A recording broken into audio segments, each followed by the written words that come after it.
cara kita nak tahu diri kita ni betul tak kasih kepada Allah? Betul ke tak diri kita ni kasih kepada Nabi Muhammad? Cara nak tengok, cara nak belek tak? Kita tengok diri kita. Kalau kita kasih kepada seseorang, kita kasih kepada seseorang, kita kenal dia.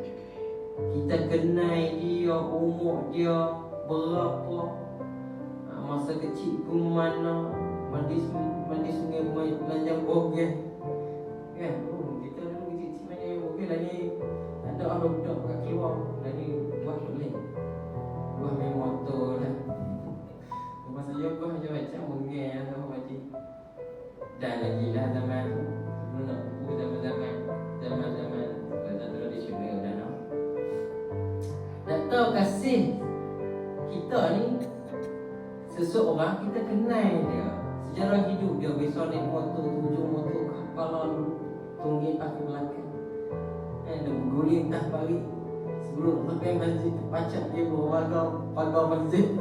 Macam kisah kita kenal dia. Tak? Anak kita dulu, anak ke apa kan, kita kasih kat dia, kita tu jalan hidup, kita duduk sekali.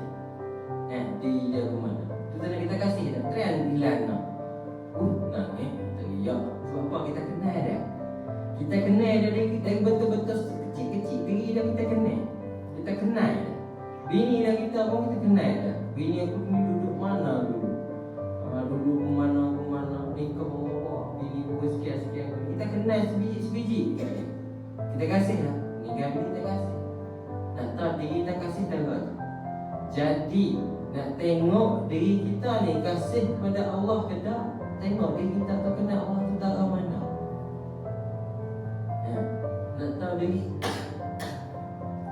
kita kasih kepada Allah, nak tahu diri kita ni kasih kepada Allah, nak tahu darah mana kita kenal. Kita nak tahu darah mana kita kasih kepada Nabi Muhammad, kita kenal diri dia tu darah mana. Baru kita tahu bahawasanya betul ke aku kasih kepada Nabi ni? Betul ke aku rindu kepada Nabi? Betul ke aku sayang Nabi ni? Kita tilik. Umur dia berapa? Meninggal umur dia bila? Waktu bila duduk bersama Halimah Sa'diyah?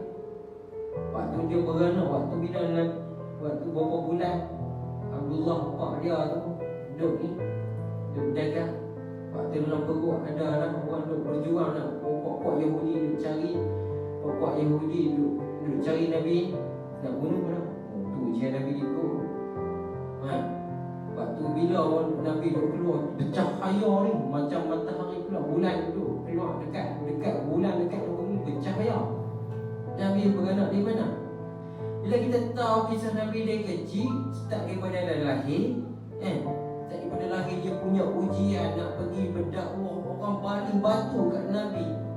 Berdarah tubuh badan Nabi, orang hina Nabi, kata muni bodoh, muni gila, muni ahli sihir, kata Nabi macam-macam.